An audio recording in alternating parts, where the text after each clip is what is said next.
What would you do if you discovered your best friend and your husband were secretly married before your own wedding? Monique found a hidden wedding photo under her best friend's bed. Danielle in a white dress, standing beside Fred, Monique's husband. The date on the back was months before Monique ever said "I do." Instead of screaming, instead of confronting them, she stayed silent. She smiled. She played along. And over the next 3 weeks, she quietly uncovered every lie, every secret, every manipulation. This is the story of a woman who didn't just walk away. She burned their world down with precision. If you want to see how this ends, stay until the final word. Like this video, comment with your city so I can see how far this story travels, and follow me for more stories like this. The photograph was wedged so far beneath the bed frame that Monique's fingers scraped dust and old receipts before they found it. She hadn't been looking for anything in particular, just helping Danielle move furniture around her cramped Brooklyn apartment on a Saturday afternoon, the kind of mindless favor best friends do without asking why. The bed was heavy, an old wooden thing Danielle had picked up from a thrift store in Red Hook, and when they tilted it to slide the frame away from the wall, something slipped out from underneath and landed face down on the floor. Monique picked it up without thinking. And then the world stopped. It was a photograph. Professional. High-quality matte finish, the kind you get from an actual wedding photographer, not some iPhone snapshot. In it, a woman stood in a flowing white dress, her dark hair swept up in an elegant twist, holding a bouquet of pale pink roses. Beside her was a man in a charcoal gray suit, his arm wrapped around her waist, his smile wide and confident. The woman was Danielle. The man was Fred, Monique's husband. She stared at the image, her brain refusing to process what her eyes were seeing. The photo had weight to it, texture, reality. This wasn't Photoshop. This wasn't a joke. The date was printed in small script along the bottom edge, June 12th, June. Monique and Fred had gotten married in October, 4 months after this photo was taken. Her breath caught somewhere between her lungs and her throat. The room tilted slightly, or maybe it was just her balance failing. She heard Danielle's voice coming from the kitchen, something about needing to grab more trash bags, but the words sounded distant, muffled, like Monique was underwater. She forced herself to breathe. Then she slid the photograph into the back pocket of her jeans, stood up, and walked into the kitchen with the same expression she'd worn 5 seconds earlier. Calm, helpful, unbothered. "Found anything under there?" Danielle asked, wiping her hands on a dish towel. Monique shook her head. "Just dust bunnies." Danielle laughed. "Yeah, I really need to clean more often." Monique smiled back. It felt like her face was cracking. She didn't say a word about the photograph for the rest of the afternoon. Not when they finished rearranging the furniture. Not when they ordered Thai food and ate it on Danielle's couch, while watching some terrible reality show neither of them cared about. Not when Danielle hugged her goodbye at the door and said, "Thanks for today, Mo. You're the best." Monique just smiled and said, "Anytime." Then she walked down 3 flights of stairs, got into her car, and sat in the driver's seat for 20 minutes without turning the engine on. Her hands were shaking. She pulled the photograph out of her pocket and stared at it under the dim glow of the streetlight. Every detail was still there. Danielle's dress, Fred's suit, the bouquet, the date. June 12th, the same year. Monique and Fred had started dating in March. By June, they were already talking about marriage. He'd proposed in August. They'd rushed the wedding because Fred said he didn't want to wait, said he wanted to start their life together as soon as possible. She'd thought it was romantic. Now she thought it was something else entirely. When Monique got home that night, Fred was stretched out on the couch in their apartment, watching a basketball game with a beer in his hand. He looked up when she walked in, grinning that easy, careless grin he always wore when he was relaxed. "Hey, babe, how was Danielle's?" Monique set her bag down on the kitchen counter. "Fine. We moved some furniture." "Yeah? She finally getting rid of that ugly-ass dresser?" "Not yet." Fred laughed and turned back to the TV. "She's got no taste, I swear." Monique stood there for a moment, watching him. His face was the same as it always was, handsome in that clean-cut, all-American way that had first caught her attention at a mutual friend's barbecue 2 years ago. Strong jaw, dark hair, green eyes that crinkled at the corners when he smiled. He looked comfortable. at ease, like a man with nothing to hide. She walked over and sat down beside him on the couch. He draped an arm around her shoulders without taking his eyes off the screen. "You hungry?" she asked. "Nah, I grabbed a burger earlier." "Okay." They sat like that for a while, the game playing out in front of them, the apartment quiet except for the occasional roar of the crowd on TV. Monique felt the weight of the photograph in her pocket like a stone pressing against her leg. She didn't say anything. Not yet. That night, after Fred had gone to bed, Monique sat at the kitchen table with her laptop open in front of her. The photograph was laid out beside the keyboard, face up, staring at her like an accusation. She opened a new browser window and typed in Fred Harmon wedding June. Nothing. She tried Danielle Reeves wedding June. Nothing. She added Brooklyn marriage license June. Still nothing. Of course there wouldn't be anything public. If this was real, if they'd actually gotten married, they'd hidden it. On purpose. Which meant it wasn't just a wedding. It was a secret. Monique sat back in her chair and stared at the ceiling. There were two possibilities here. Either this photograph was some kind of elaborate prank, or costume party, or theater production that she somehow didn't know about, or Fred and Danielle had been married before Monique ever walked down the aisle. And if it was the second option, that meant everything. Everything was a lie. Her phone buzzed on the table. A text from Danielle. "Danielle, thanks again for today. You're seriously the best. Love you, Mo." Monique stared at the message for a long time. Then she typed back, "Love you too." Okay. The next morning, Monique woke up before Fred and went for a run. She didn't usually run on Sundays, but she needed to move, needed to think, needed to do something other than lie in bed next to a man she wasn't sure she knew anymore. She ran hard, pushing herself through the early morning streets of their neighborhood in Park Slope, her breath coming in sharp bursts, her legs burning. By the time she got back to the apartment, her mind was clear. She wasn't going to confront them. Not yet. Because if she confronted them now with nothing but a single photograph, they'd have time to come up with a story. They'd explain it away. They'd make her sound crazy, paranoid, jealous, and maybe she'd even start to believe them. No. If this was real, she needed proof. Real proof. The kind that couldn't be explained away. And if it wasn't real, if she was wrong, then she'd put the photograph back where she found it and never think about it again. But she had a feeling she wasn't wrong. This and that. Monique's job as a corporate finance analyst had taught her a lot of things over the years, but the most valuable skill she'd picked up was simple: how to find information people didn't want you to find. She started small. First, she went through Fred's phone while he was in the shower. She knew his passcode. He'd never bothered to hide it from her, and she scrolled through his messages with clinical detachment. Most of it was boring. Work emails, group chats with his college buddies, a few exchanges with his mom. Then she found the thread with Danielle. It wasn't under her real name. It was saved as D. Monique's stomach tightened. She opened it. The messages were sparse, carefully worded, almost formal. Nothing overtly romantic or incriminating, but there was something about the tone that felt off. D. Can we talk later? Not a good time right now. Fred. Yeah, I'll call you after work. D. Thanks, just need to figure some things out. Fred. We will. Don't worry, it was dated 3 days ago.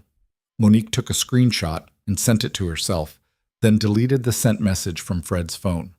Her hands were steady. She felt strangely calm. When Fred came out of the bathroom, towel wrapped around his waist, she was sitting on the bed scrolling through Instagram like nothing had happened. You okay? He asked. She looked up and smiled. Yeah. Why? I don't know. You seem quiet today. Just tired from the run. He leaned down and kissed the top of her head. You push yourself too hard sometimes. Maybe. He got dressed and left for the gym, same as he did every Sunday morning. Monique waited until she heard the front door close, then pulled out her laptop and got to work. Over the next week, Monique became a ghost in her own life. She went to work, came home, made dinner, watched TV with Fred, went to bed. On the surface, everything was normal, but underneath, she was building a case. She started tracking Fred's schedule, where he said he was going, what time he said he'd be home. She cross-referenced his locations using the Find My app they'd both installed months ago for safety reasons. Most of the time, he was exactly where he said he'd be. but not always. On Tuesday night, he said he was working late at the office in Midtown. His location showed him in Williamsburg, near Danielle's apartment. On Thursday, he said he was meeting a client for drinks in Soho. He was in Williamsburg again. Monique didn't confront him. She just noted it down in a private document she kept on her laptop, password protected, filed under Budget Planning 2024. She also started paying closer attention to Danielle. They'd been best friends since college. Over 10 years of late-night talks, road trips, breakups, promotions, all of it. Monique had been the maid of honor at Danielle's almost wedding 3 years ago, back when Danielle had been engaged to some finance bro named Kyle, who turned out to be a cheating asshole. Danielle had been devastated when that fell apart. Or at least Monique had thought she was devastated. Now, looking back, she wondered if Danielle had ever really been heartbroken at all, or if she'd just been waiting. Monique started going through old photos on her phone, scrolling back through years of memories. And that's when she noticed it. Fred was in a lot of those photos, more than she remembered. Group shots from parties, candid pics from dinners, even a few from that barbecue where Monique and Fred had first met. But there were other photos too. Ones Monique didn't remember taking, ones where Fred and Danielle were standing just a little too close, where Danielle's hand was resting on Fred's arm, where they were laughing at some private joke. She zoomed in on one photo from a summer cookout 2 years ago. Fred and Danielle were in the background, half turned away from the camera, talking. Danielle's body language was open, leaning toward him. Fred's hand was on her lower back. Monique had never noticed that before. How many other things had she not noticed? On Saturday, exactly 1 week after finding the photograph, Monique told Fred she was going to spend the day with her sister in New Jersey. He kissed her goodbye and said he'd probably just hang out at home, maybe catch up on some work. Instead, Monique drove to Williamsburg and parked half a block away from Danielle's building. She waited. At 11:47 a.m., Fred's car pulled up to the curb. Monique's heart slammed against her ribs. Fred got out, glanced around, casual, unhurried, and walked up to the building entrance. He didn't buzz. He had a key. Monique watched him disappear inside. She sat there for 3 hours. At 2:34 p.m., Fred came back out. He wasn't alone. Danielle was with him. They stood on the sidewalk for a moment, talking. Danielle was wearing one of Fred's old college hoodies. Monique recognized it immediately because she'd worn it herself a dozen times. Fred said something that made Danielle laugh. Then he pulled her into a hug that lasted just a little too long. Monique's hands gripped the steering wheel so hard her knuckles turned white. Then Fred got in his car and drove away. Danielle went back inside. Monique sat there in silence, her mind spinning. She'd seen it with her own eyes now. This wasn't paranoia. This wasn't her imagination. This was real. That night, when Fred came home, Monique was sitting on the couch reading a book. "Hey, babe," he said, tossing his keys on the counter. "How was your sister?" Monique didn't look up. "Good. We went shopping." "Nice. Get anything?" "Just some stuff for the apartment." Fred grabbed a beer from the fridge and sat down beside her. "I missed you today." Monique turned a page. "Yeah?" "Yeah." He leaned over and kissed her cheek. "What do you say we order in tonight? I'm not in the mood to cook." "Sure." They ordered Chinese food and ate it on the couch while watching a movie Fred picked. Monique barely tasted the food. She barely registered the movie. All she could think about was the way Danielle had laughed on the sidewalk, the way Fred had held her, the way he was sitting here now, acting like everything was fine. When the movie ended, Fred stretched and yawned. "I'm beat. You coming to bed?" Monique shook her head. "I'm going to stay up a little longer. Finish my book." "Okay, don't stay up too late." He kissed her forehead and disappeared into the bedroom. Monique waited until she heard the sound of his breathing even out. Then she pulled out her laptop. She had work to do. Over the next 2 weeks, Monique became a detective in her own life. She went through everything: Fred's emails, his bank statements, his credit card transactions. She checked every drawer, every closet, every corner of their apartment for anything that didn't belong. And she found things. Small things, at first. A receipt from a jewelry store in Manhattan, dated 2 months ago. Fred hadn't given her any jewelry recently. She looked up the store. High-end, expensive, the kind of place you went for engagement rings. A charge for a hotel in upstate New York. Fred had said he was at a work conference that weekend, Monique called the hotel and asked if they had a record of a Fred Harmon checking in. They did. But the reservation was for a double room, and it was under a different name, Mr. and Mrs. Harmon. Monique hung up the phone and stared at the wall. Mr. and Mrs. Harmon. Not Fred and Monique Harmon. Fred and Danielle Harmon. Mud. She found the bracelet on a Thursday. It was tucked into the inside pocket of one of Fred's suit jackets, the one he only wore for important meetings. Monique had been going through his closet, methodical and thorough, when her fingers brushed against something small and metallic. She pulled it out. It was a delicate gold bracelet with a small charm dangling from it, a tiny letter D. Monique sat down on the floor of the closet and held the bracelet up to the light. She recognized it. Danielle had worn it the last time they'd had lunch together, 2 weeks ago. She'd mentioned it in passing, said it was a gift from someone special. Monique had assumed she meant a new boyfriend. She hadn't thought to ask. Now, sitting on the floor surrounded by Fred's clothes, Monique felt something cold and sharp settle in her chest. This wasn't just an affair. This was something bigger. The final piece fell into place on a Sunday night. Monique had been going through Fred's laptop. He'd left it open on the kitchen table while he went for a run, and she'd found a folder buried deep in his files. It was labeled Legal Docs. Inside were scanned copies of documents, marriage certificates, tax filings, lease agreements, all of them listing Fred Harmon and Danielle Reeves as a married couple. The marriage certificate was dated June 12th, the same date as the photograph. Monique sat back in her chair and stared at the screen. They were married.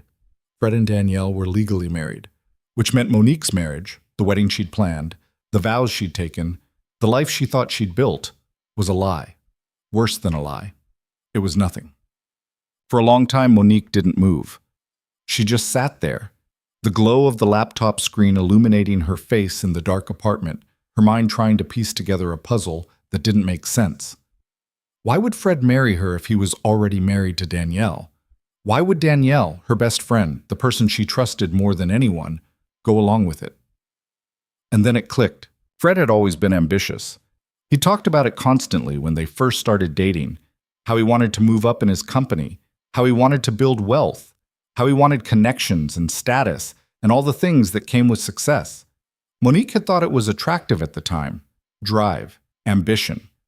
Now she realized it was something else. Fred's company was old money, conservative, the kind of place where being married to the right person mattered, where having a wife from a respectable family with a good job and a clean reputation opened doors.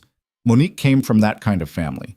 Her father was a retired judge. Her mother sat on the boards of 3 nonprofits. Her last name carried weight in certain circles. Danielle didn't. Danielle came from a working-class background in Queens.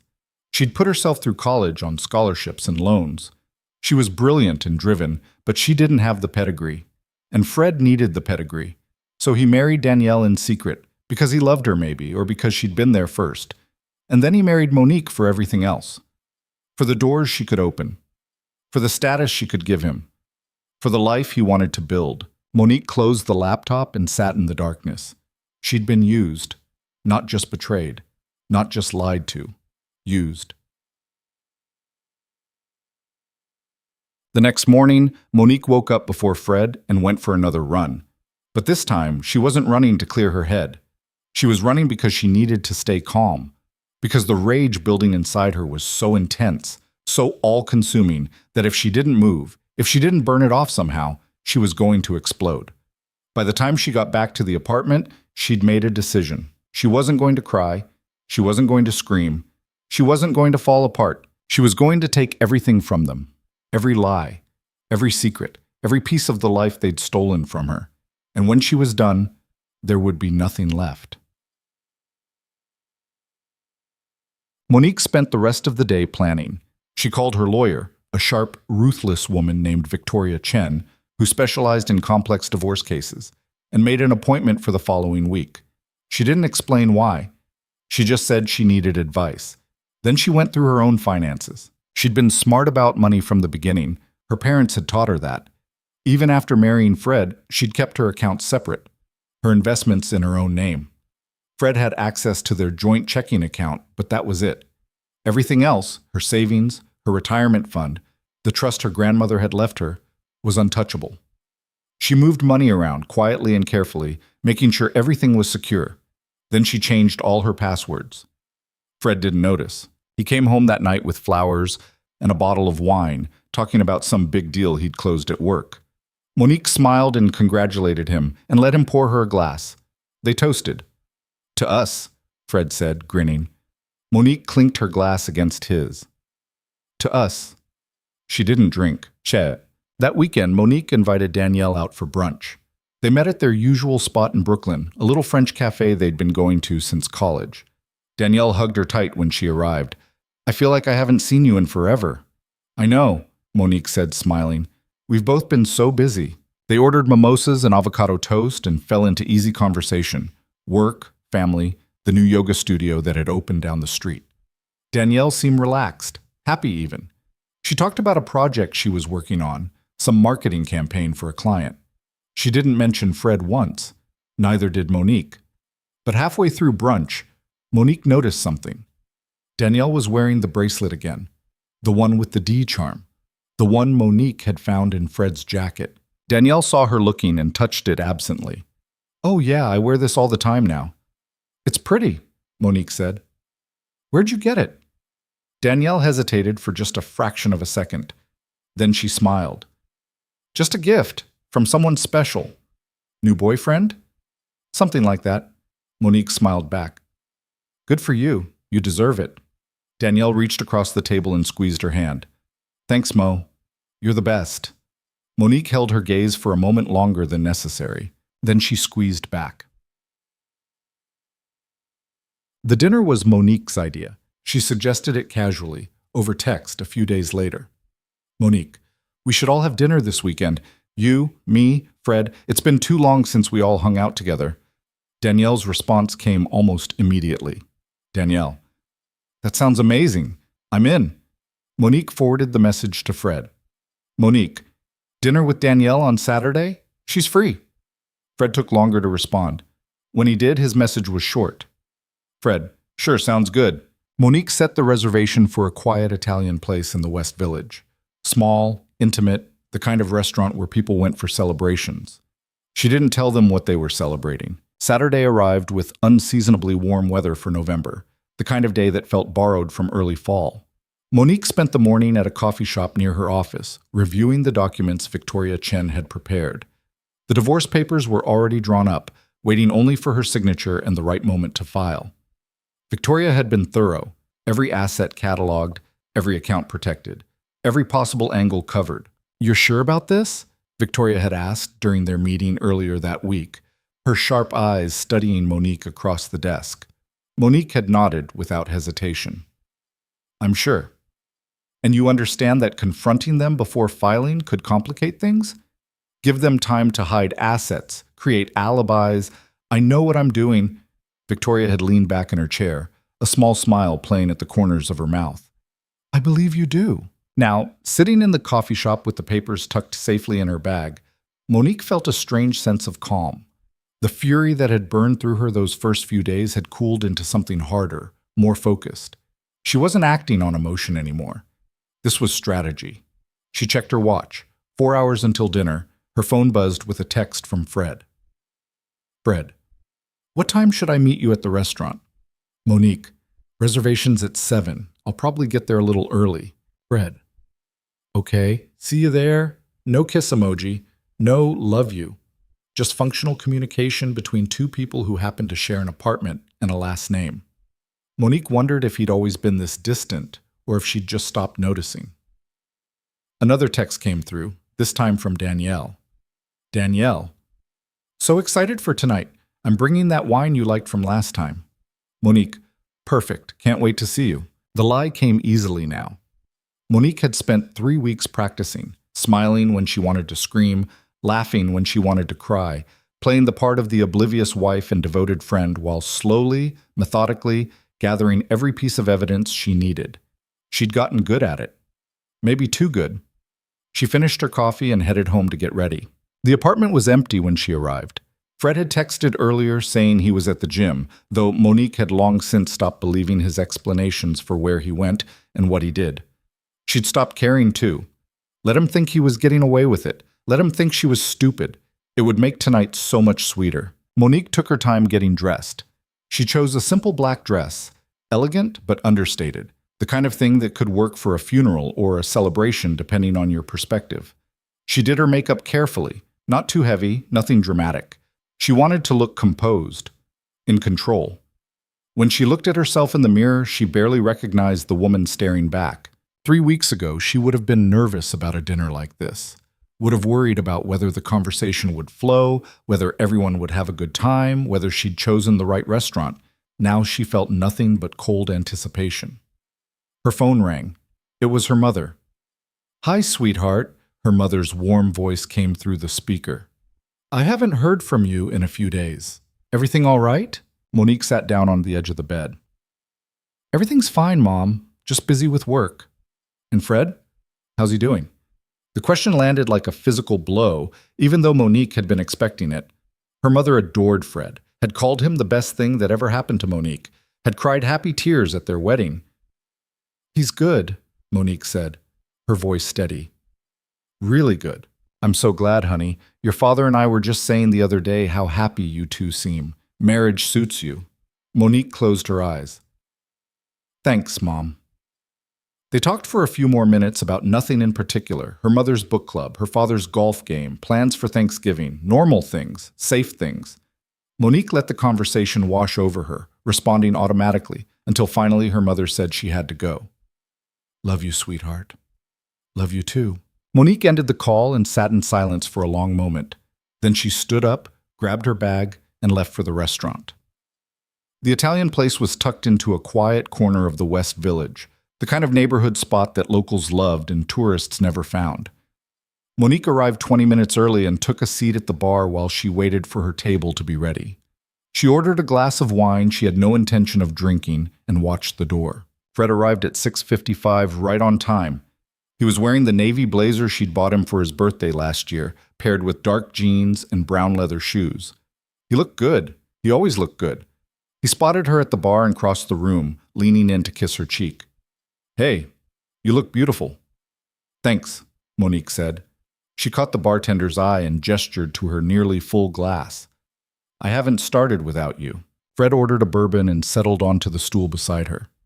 "So, whose idea was this? Yours or Danielle's?" "Mine," Monique said. "I just thought it would be nice. The three of us haven't had dinner together in a while." Fred took a sip of his drink. "Yeah, true. I feel like I barely see her these days." The lie came out so smoothly, so casually, that Monique almost admired it. She took a small sip of her wine and said nothing. Danielle arrived 10 minutes later, breezing through the door in a burgundy dress that hugged her curves, her dark hair falling in loose waves around her shoulders. She was carrying a bottle of wine wrapped in tissue paper, and when she spotted them at the bar, her face lit up. "There you are." She hurried over and pulled Monique into a tight hug, then did the same to Fred, though Monique noticed the hug lasted just a fraction of a second longer than it should have. "This place is so cute. How did you find it?" "We came here for our anniversary," Monique said, watching Fred's face carefully. "Remember Fred?" Fred nodded, his expression neutral. "Yeah, good food. Good." If Danielle registered any discomfort at the mention of their anniversary, she didn't show it. She just handed the wine bottle to Monique with a grin. "I brought the Barolo you loved last time we had wine night. Figured we could splurge a little." "Perfect," Monique said. The hostess appeared then, a young woman with a bright smile, and led them to their table in the back corner of the restaurant. It was intimate, secluded, tucked away from the other diners. Exactly what Monique had requested when she made the reservation. They settled into their seats, Monique on one side of the table, Fred and Danielle across from her. The positioning felt symbolic somehow. Them versus her. Though they didn't know it yet, the waiter came by to take their drink orders. Danielle requested the Barolo be opened, and they all agreed to share it. Monique watched as the waiter poured 3 glasses, the deep red liquid catching the candlelight. "To good friends and good wine," Danielle said, raising her glass. Fred raised his. "Cheers to that." Monique lifted her glass and touched it to theirs. The crystal made a soft ringing sound. They ordered appetizers, burrata for the table, calamari, a caprese salad. The conversation started off easy, flowing the way it always did when the three of them were together. Danielle talked about a difficult client at work, some fashion brand that kept changing their campaign direction at the last minute. Fred complained about his boss, a micromanager who couldn't make a decision to save his life. Monique listened and nodded and asked the right questions at the right times. She was good at this part. She'd always been good at making people comfortable. The food arrived, and they passed plates around, falling into the familiar rhythm of a shared meal. Danielle speared a piece of mozzarella and popped it into her mouth, closing her eyes in exaggerated pleasure. "This is so good. Mo, you always pick the best places." Monique smiled. "I try." Fred reached for the calamari. "So, Danielle, you seen anyone these days? You've been pretty quiet on that front." Monique's fingers tightened around her fork, but she kept her expression neutral. Danielle laughed, a little too quickly. "Not really. I mean, I've been on a few dates here and there, but nothing serious. Work's been keeping me pretty busy." "Same excuse you always use," Fred said, grinning. "Come on, there's got to be someone." Danielle glanced at Monique, then back at Fred. "What can I say? I'm picky." "Nothing wrong with that," Monique said. Her voice was calm, even. "Better to wait for the right person than settle for someone who doesn't deserve you." Danielle reached across the table and squeezed Monique's hand. "Exactly. You get it." Monique squeezed back, her smile never wavering. The main courses came. Ossobuco for Fred, pasta carbonara for Danielle, branzino for Monique. They ate and drank and talked, the wine loosening everyone's tongues. Danielle told a story about running into an ex-boyfriend at a coffee shop and pretending not to recognize him. Fred recounted a disastrous client meeting where someone's video froze mid-presentation in the most unflattering expression possible. Monique laughed in all the right places. By the time dessert arrived, a shared tiramisu that none of them really had room for, the atmosphere felt warm, almost nostalgic, like old times, like nothing had changed. And that was when Monique reached into her bag. She pulled out the photograph and set it face down on the table beside the dessert plate. Fred and Danielle didn't notice at first. They were too busy arguing playfully about whether the tiramisu had too much coffee or not enough. But Monique didn't say anything. She just sat there, her hands folded in her lap, waiting. Finally, Danielle noticed. "What's that?" she asked, gesturing to the photograph with her spoon. Monique looked at her. Really looked at her. Her best friend of over 10 years. The woman who'd been there through breakups and job losses and family drama. The woman she'd trusted more than anyone. "Why don't you take a look?" Monique said quietly. Danielle frowned, confused, and reached for the photograph. She flipped it over. The color drained from her face. Fred noticed her reaction and leaned over to see what she was looking at. When he saw the photograph, his entire body went rigid. The restaurant noise faded into the background. The clinking of glasses, the murmur of conversation, the soft jazz playing over the speakers. All of it disappeared, leaving only the three of them in a bubble of terrible, suffocating silence. Danielle's hand trembled as she held the photograph. Don't." Monique's voice was calm, almost gentle. "Don't say my name like that, not yet." Fred set down his fork very carefully.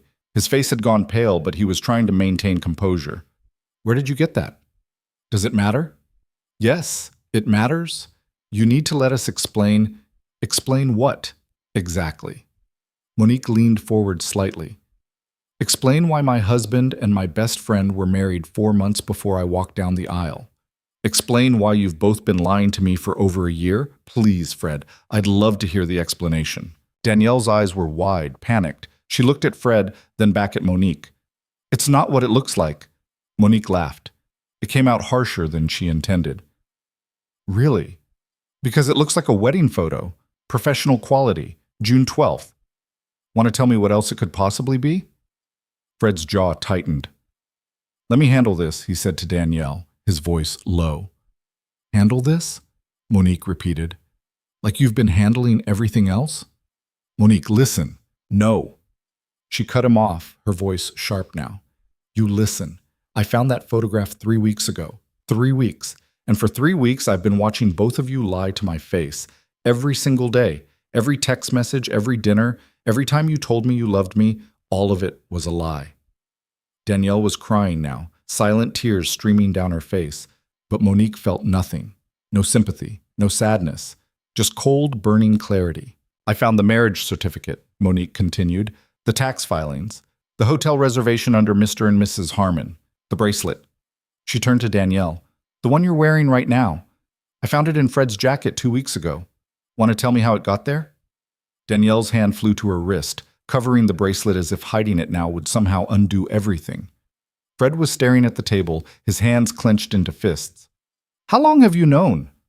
Does it matter? Yes, it matters. If you've known for 3 weeks, why are we only talking about this now? Monique smiled. It was a cold, dangerous smile. Because I needed to be sure. I needed to know exactly what I was dealing with, and now I do. So what? Fred's voice was rising now, frustration bleeding through the cracks in his composure. You've been spying on us? Going through my things? That's insane, Monique. Don't you dare. Monique's voice dropped to a deadly whisper.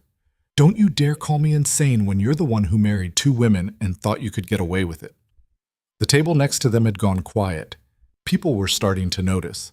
Danielle wiped at her eyes, smearing mascara across her cheeks. Mo, please, can we go somewhere else to talk about this? People are staring. Let them stare. This isn't the place. No? Monique looked around the restaurant, then back at Danielle. Where exactly is the right place to find out your entire life is a lie? Should we have done this at your apartment? The one Fred has a key to? Or maybe our apartment? The one he shares with me while he's legally married to you? Fred stood up abruptly, his chair scraping against the floor. I need some air. Sit down, Monique said. I'm not... Sit. Down. Something in her tone made him freeze. For the first time since they'd met, Fred looked genuinely afraid of her. He sat down slowly. Monique reached into her bag again and pulled out a manila folder. She set it on the table next to the photograph. I have copies of everything. The marriage certificate, the joint bank account you opened last year, the apartment lease in Williamsburg that lists both your names, the credit card statements showing charges at restaurants I've never been to, hotels I've never stayed at.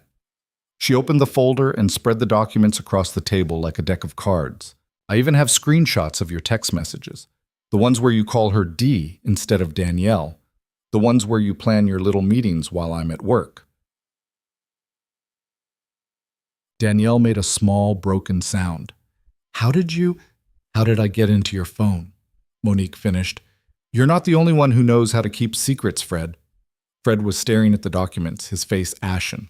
You can't use these. You obtained them illegally. Actually, I can, Monique said. I spoke to my lawyer. Turns out when your husband is committing bigamy, a lot of normal rules go out the window. The word hung in the air between them. Bigamy. Danielle flinched. We didn't mean for it to happen this way. Then how did you mean for it to happen? Monique's voice was ice. Walk me through it, Danielle. When exactly did you decide that sleeping with my husband behind my back wasn't enough? When did you decide you needed to marry him too? It wasn't like that. Danielle's voice was barely above a whisper. Then what was it like? Silence. Monique waited, giving them a chance to explain, to justify, to offer some version of events that might make sense. But neither of them spoke. Finally, Fred cleared his throat. His voice came out rough, strained. We got married before I met you. Monique raised an eyebrow. Before? The photo says June 12th. We were already dating by then. We were engaged before, Fred corrected. The wedding just took longer to plan than we expected. And you didn't think to mention that you were already engaged when you asked me out? Fred ran a hand through his hair. It's complicated. Uncomplicated. He looked at Danielle, who was still crying silently, then back at Monique. Danielle and we were together for 2 years before you and I met. We got engaged in March. But then things got complicated with work, with my career, my company, the people I work with. They care about image, about connections, about marrying the right kind of person, Monique finished. Someone from the right family, with the right last name. Fred didn't deny it. Monique turned to Danielle. And you were okay with this? With being the secret wife while he paraded me around as the public one? Danielle's face crumpled. I loved him. I still love him. I thought maybe after a while things would change. He said they would change. What things? He said once he got the promotion, once he was more established, he could leave you. We could go public. You could what? Monique's voice was razor sharp.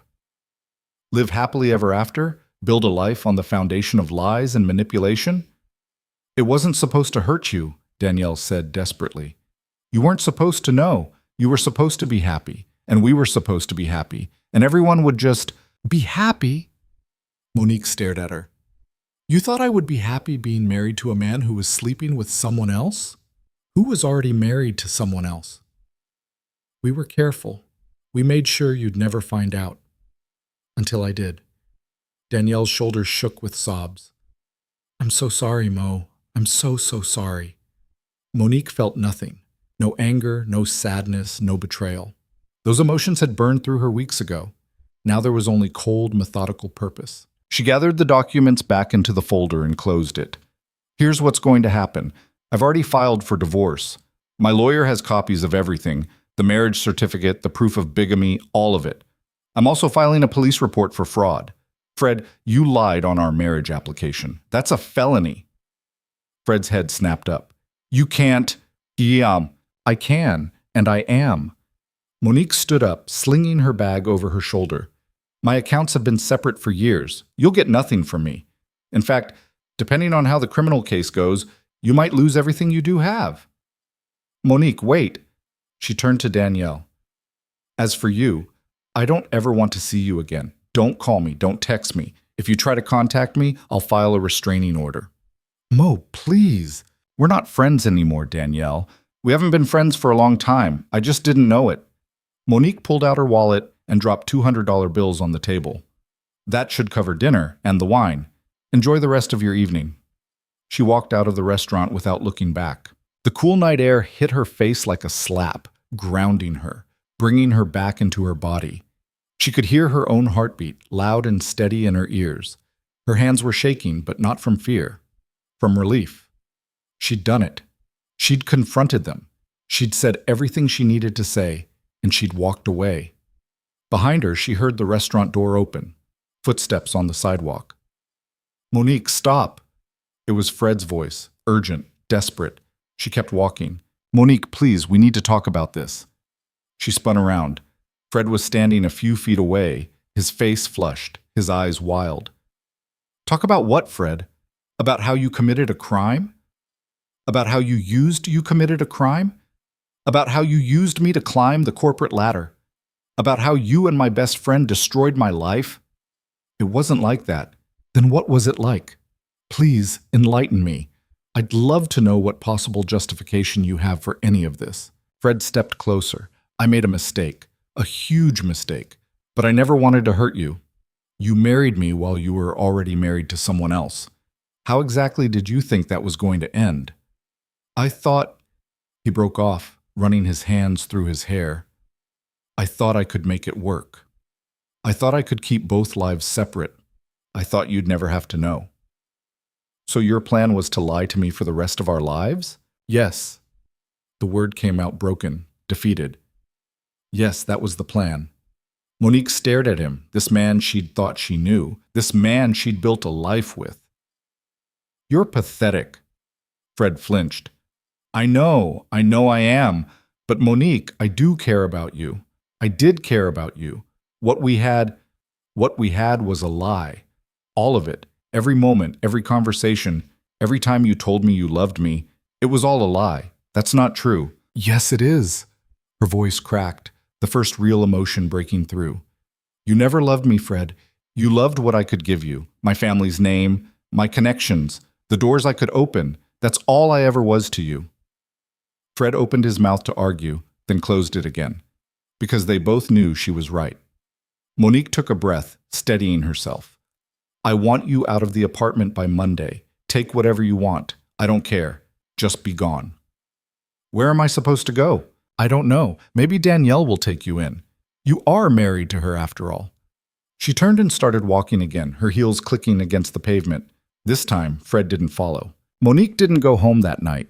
She couldn't bear the thought of walking back into the apartment she'd shared with Fred, knowing he might still be there, knowing that every piece of furniture, Every photograph on the wall, every carefully chosen detail was now tainted with the truth of what he'd done. Instead, she checked into a hotel in Midtown. Nothing fancy, just a clean room with a locked door and a bed that didn't carry anyone's memory but hers. She sat on the edge of the mattress, still wearing her black dress, staring at her phone as the messages rolled in. The first was from Danielle. Danielle, please talk to me, please. I know you're angry, but we can fix this. We can figure this out. Mo, you're my best friend. Please don't throw that away.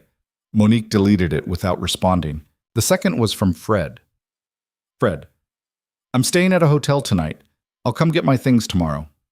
I'm sorry. I know that doesn't mean anything right now, but I am. She deleted that one too. Then came a message from her mother, which surprised her until she remembered that her parents were friends with the Castellanos, who owned the Italian restaurant. Word traveled fast in certain circles. Mom. Sweetheart, Maria Castellano just called me. She said there was some kind of scene at her restaurant tonight. Are you all right? Call me when you can. Monique stared at the message for a long time. Her finger hovered over the call button, but she couldn't bring herself to press it. What would she even say? How could she possibly explain this to her mother without completely shattering the image of the perfect marriage they'd all believed in? She set the phone down and walked to the window. The city stretched out below her, millions of lights flickering in the darkness, each one representing someone else's life, someone else's problems, someone else's secrets. The vastness of it should have made her feel small, insignificant. Instead, it made her feel invisible in the best possible way. Nobody out there knew what had just happened. Nobody cared. She could disappear into the city and reinvent herself completely if she wanted to. The thought was oddly comforting. She changed out of her dress and into the hotel bathrobe, then ordered room service, a burger and fries she had no appetite for, but forced herself to eat anyway.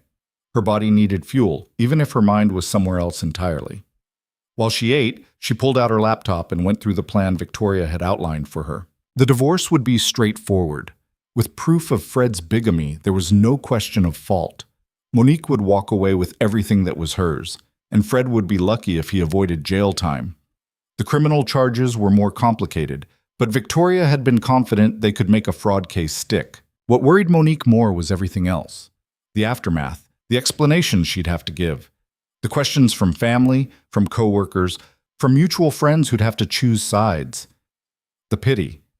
She hated the thought of people feeling sorry for her. The poor woman who didn't know her husband was living a double life. The fool who trusted the wrong people. But there was no way around it. This was going to get ugly before it got better. Her phone rang. Victoria Chen. Monique answered. Hi.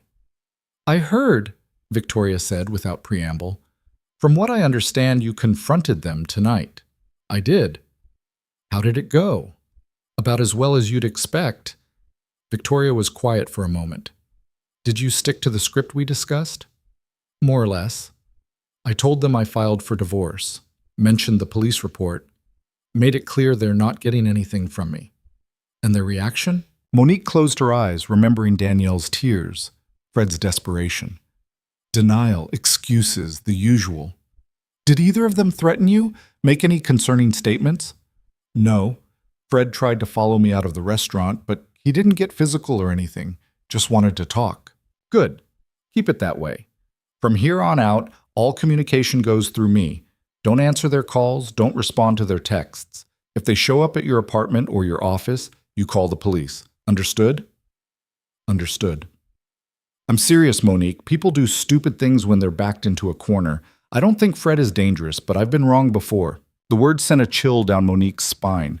She hadn't thought about that angle, hadn't considered that Fred might do something drastic. I'm at a hotel tonight, she said. I didn't want to go home in case he was there. Smart. Stay there as long as you need to. Bill it to your personal account and we'll add it to the divorce settlement. Victoria paused. How are you holding up? And don't give me the tough girl routine. I want the truth. Monique opened her mouth to say she was fine, that she was handling it, that everything was under control, but the words wouldn't come. Instead, she said, I don't know. That's fair, Victoria said gently. This is a lot, more than most people could handle, but you're doing everything right. You were smart, you were prepared, and you didn't let your emotions override your judgment. That takes strength. I don't feel strong. Nobody feels strong when they're in the middle of it, but trust me, you are. After they hung up, Monique sat in the silence of the hotel room and let herself feel it. The weight of everything she'd lost. Not just Fred, though that hurt in ways she hadn't expected, but Danielle, her best friend, the person she'd shared everything with for over a decade. That betrayal cut deeper than anything Fred had done. Because Fred had been her husband for a year. Danielle had been her friend for 11. The tears came then, hot and angry and overwhelming. Monique curled up on the hotel bed and cried until her throat was raw and her eyes were swollen. She cried for the friendship she'd lost, for the trust that had been shattered, for the version of herself who'd walked into that restaurant 3 hours ago, still believing in loyalty and love and the basic decency of the people closest to her. That version of Monique was gone, and whoever she was becoming in her place, she didn't know yet. She woke up the next morning with a headache and a notification on her phone. An email from Victoria with the subject line, "Updates." Monique sat up and opened it. Victoria had already filed the divorce papers first thing that morning. Fred would be served within 48 hours. The criminal complaint would be filed early next week, pending final review from the district attorney's office.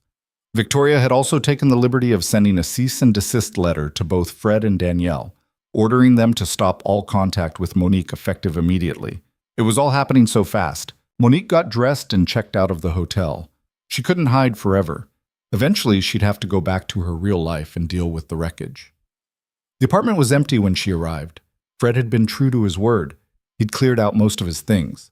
His clothes were gone from the closet, his toiletries missing from the bathroom. The framed photo of them on their wedding day had been removed from the mantel. It was like he'd never been there at all. Monique walked through the rooms slowly, cataloging what was missing, what remained. He'd left behind the furniture they'd bought together, the kitchen supplies, the books on the shelves, all the ordinary debris of a shared life. She stood in the bedroom doorway and stared at the bed they'd slept in together for a year. Had he ever thought about Danielle while lying there? Had he compared them? Wished he was somewhere else? The thought made her sick. She grabbed her laptop and went to the living room, settling onto the couch with a cup of coffee she'd made in a fog. Her email inbox was flooded with messages, work stuff she'd been ignoring, promotional junk, a few personal notes from friends asking if she wanted to grab dinner soon, and one from her mother. Subject: "Please call me Monique." Stared at it for a long time before clicking open. "Sweetheart, I don't know what happened last night, but Maria said you seemed upset when you left the restaurant. Your father and I are worried. Please call us when you get a chance. We love you." Monique closed the laptop and picked up her phone. She couldn't put this off forever. Her mother answered on the second ring. "Monique? Hi, Mom." "Oh, thank goodness. I've been worried sick. What happened?" Maria said, "Mom, I need to tell you something." Monique's voice was steadier than she expected. "And I need you to just listen, okay? Don't interrupt. Just let me get through it." There was a pause. "Okay." Monique took a breath. "Fred and I are getting divorced. He's been lying to me about a lot of things, and I can't be married to him anymore." Silence on the other end. "Mom, I'm here." Her mother's voice was tight. "What do you mean lying to you? About what? About another relationship? About money? About who he is?" Monique chose her words carefully. She wasn't ready to tell her parents about the bigamy yet. That would come later, when the legal proceedings were public record. "I found out things I can't ignore. Things I can't forgive." "Monique, are you sure? Marriage is hard, sweetheart. Sometimes people make mistakes. Maybe if you two went to counseling..." "Mom, no, this isn't something counseling can fix." "But you seemed so happy." "I know, I thought I was happy too, but it was all based on lies." Monique's throat tightened. "I'm sorry. I know you and Dad love Fred. I know you thought he was perfect for me, but he's not who we thought he was." Her mother was crying now, soft sounds coming through the phone. "Oh, honey, I'm so sorry. Do you need us to come up there? We can be in the city in 2 hours." "Not yet. I need some time to process everything, but I'll call you in a few days, okay? I promise." "Are you safe? Are you taking care of yourself?" "Yes, Mom, I'm safe." They talked for a few more minutes, her mother extracting promises that Monique would eat, would sleep, would call if she needed anything.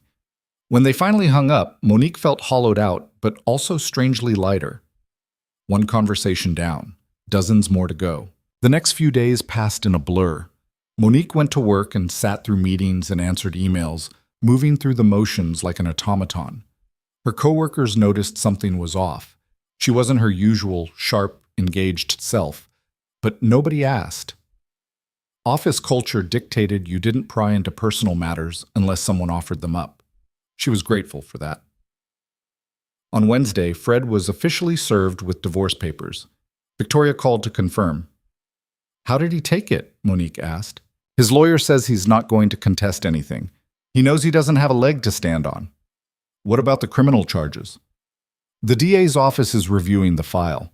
I should have an answer by end of week." Victoria paused. "Have you heard from him at all?"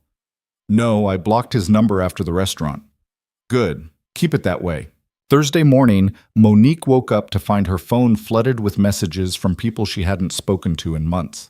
Acquaintances from college, old coworkers, distant cousins, all of them asking variations of the same question. Is it true? Her stomach dropped. She opened Instagram and immediately saw why. Someone had posted about the dinner. Not with photos, thankfully, but with enough detail that it was clearly about her. The post had been shared and screenshotted and spread across multiple platforms. People were speculating, gossiping, tearing apart her life for entertainment. Monique felt the walls closing in. She called Victoria. "I saw," Victoria said before Monique could speak. "Social media is a nightmare, but legally there's nothing we can do unless someone makes a defamatory statement. Speculation isn't actionable. So I just have to sit here and let people talk about me?" "Unfortunately, yes, but it'll die down. These things always do." Victoria's voice softened. "I know it doesn't feel like it right now, but you're going to get through this." Monique wasn't so sure. That afternoon, she got a message from an unknown number. "Unknown. It's Danielle. I know you blocked me, but I needed to reach out. Can we please talk? I need you to understand what really happened. Please, Mo. I'm begging you." Monique stared at the message, her finger hovering over the delete button. Then she typed back. "There's nothing to understand. You married my husband before I did. You lied to me for over a year. You destroyed our friendship. What else is there to say?" The response came immediately. "Unknown. I never wanted to hurt you. You have to believe that. I was in love with Fred before you even met him. I thought I could handle sharing him. I thought it would be enough. But it wasn't. And I know that doesn't excuse anything, but please, please just give me a chance to explain." Monique read the message 3 times. Then she wrote back, "You want a chance to explain? Fine. Meet me tomorrow, 2 p.m. The coffee shop on 7th Avenue near your apartment. Come alone." She regretted it the moment she hit send, but part of her needed to hear it, needed to look Danielle in the eye one more time and understand how someone she'd trusted so completely could betray her so thoroughly. Victoria was going to kill her for this. The coffee shop was crowded when Monique arrived the next day. She chose a table in the back corner away from the windows and ordered a black coffee she didn't drink. Her hands were shaking slightly. She hated that Danielle could still affect her like this. Danielle arrived 10 minutes late, looking terrible. Her hair was pulled back in a messy bun, her face bare of makeup, dark circles under her eyes. She was wearing sweatpants and an old Columbia hoodie, the same one she'd worn during finals week their senior year. She spotted Monique and made her way over, moving slowly, like she was walking to her own execution. "Hi," Danielle said quietly, sliding into the chair across from her. Monique didn't respond. Danielle ordered a tea from the passing waiter, then folded her hands on the table. "Thank you for meeting me. I wasn't sure you would." "I almost didn't." "But you did. So maybe that means something." "It means I want answers," Monique said flatly. "That's all." Danielle nodded. "Okay, what do you want to know?" "Everything. Start from the beginning. When did you and Fred first get together?" Danielle took a shaky breath. 3 years ago. I met him through work. He was handling some financial consulting for a client of mine.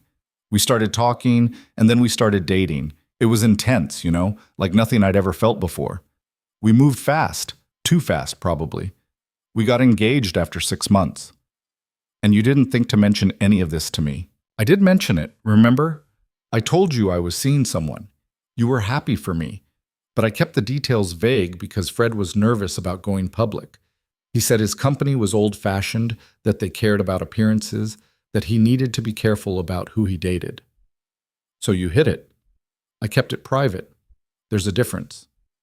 Is there? Monique's voice was ice. Danielle flinched.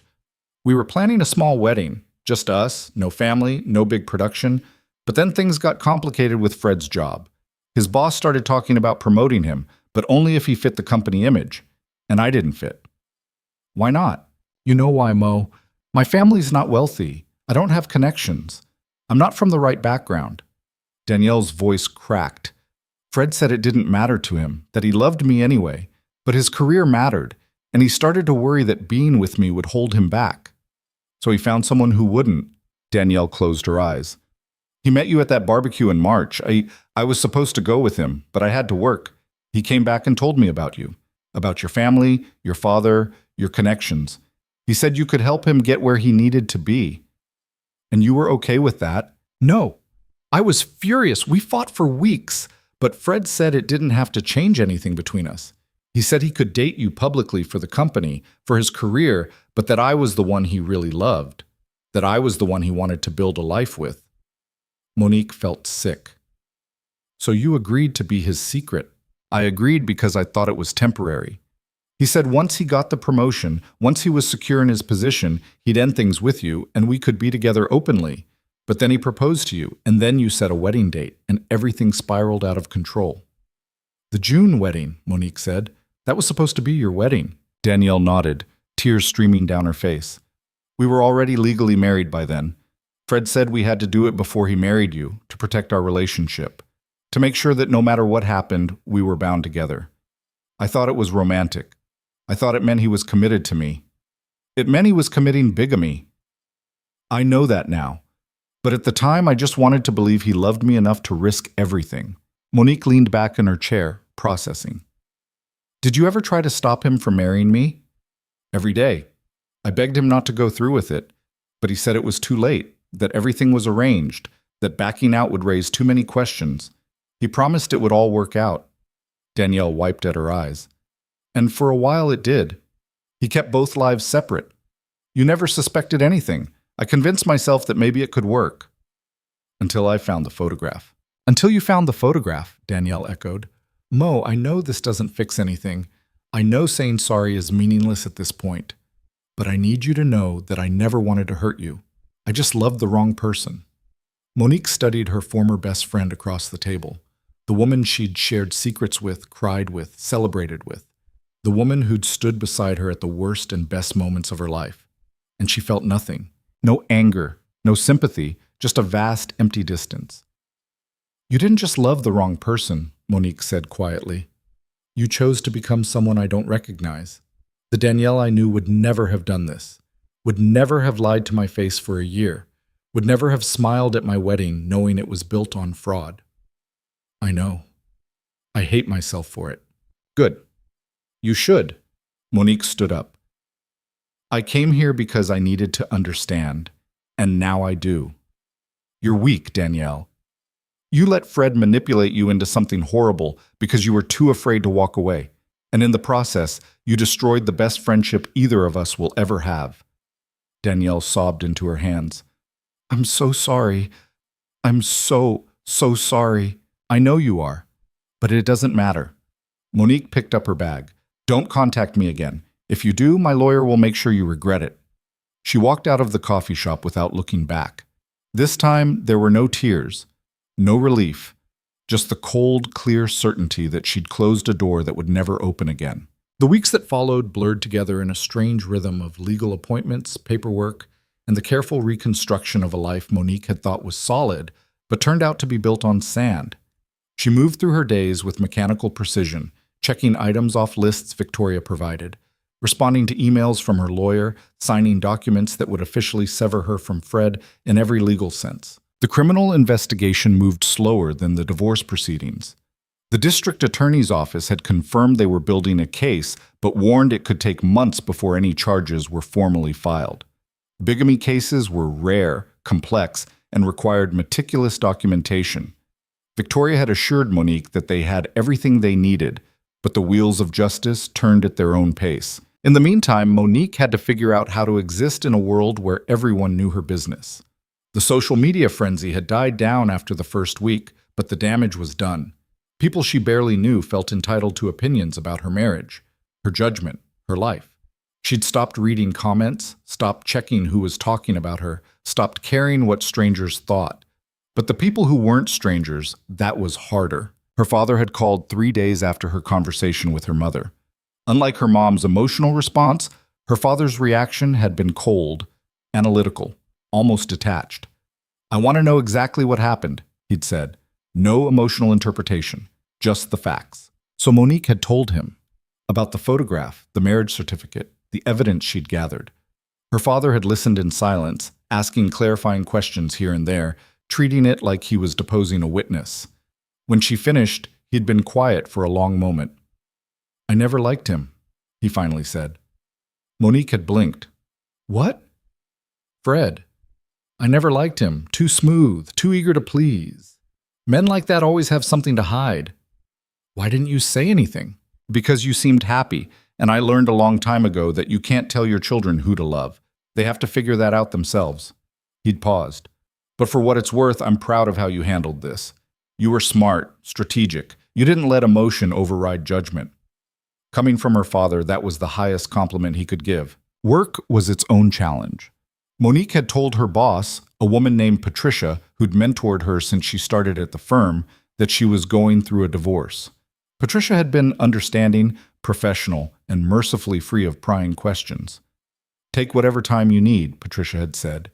"Your work hasn't suffered, but if you need to step back from any projects, just let me know." Monique had shaken her head. "Work is the only thing keeping me sane right now." And it was true. When she was analyzing financial reports, building models, presenting to clients, she could forget about everything else.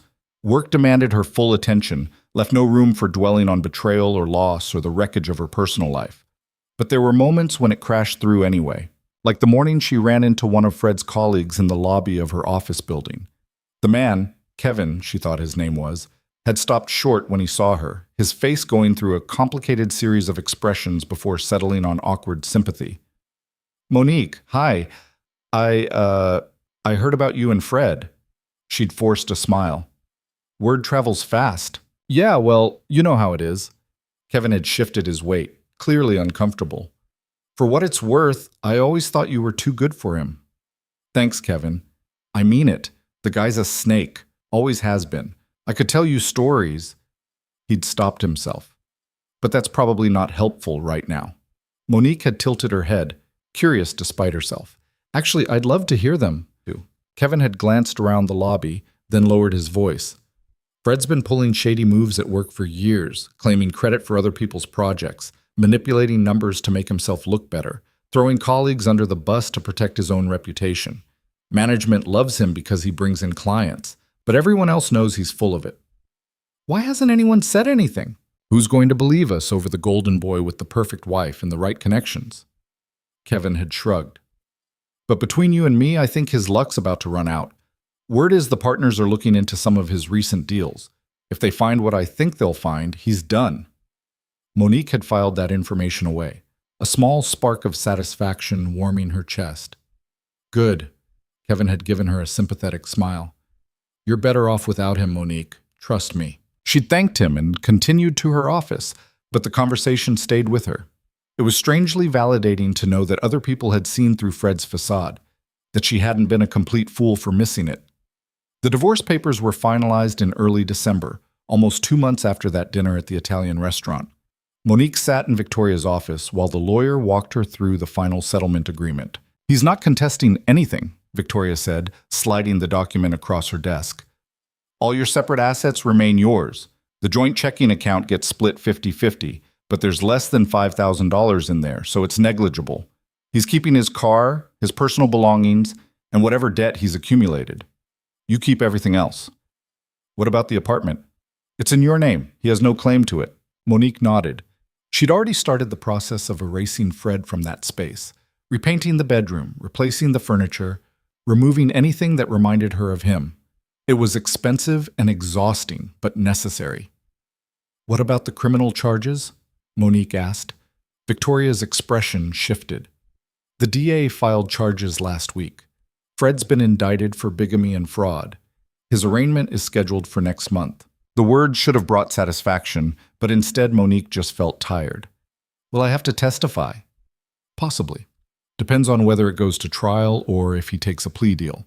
Most likely he'll plead out to avoid the publicity of a trial. And Danielle? She could be charged as an accessory, but that's less certain. The DA's office is still reviewing her involvement. Victoria leaned forward. How are you doing with all this? Really? Monique considered the question. I don't know. Some days I'm fine. Some days I'm angry. Some days I just feel empty. That's normal. You're grieving. Not just the marriage, but the friendship too. That's a lot of loss to process. I know. I just want it to be over. It will be, soon. Victoria's voice was gentle. And then you get to decide what comes next. What came next turned out to be harder than Monique expected. The apartment felt too big without another person in it. The silence was oppressive. She tried filling it with music, podcasts, the television running in the background, but nothing quite worked. She'd gotten used to having someone else's presence, even if that presence had been built on lies. She threw herself into routines.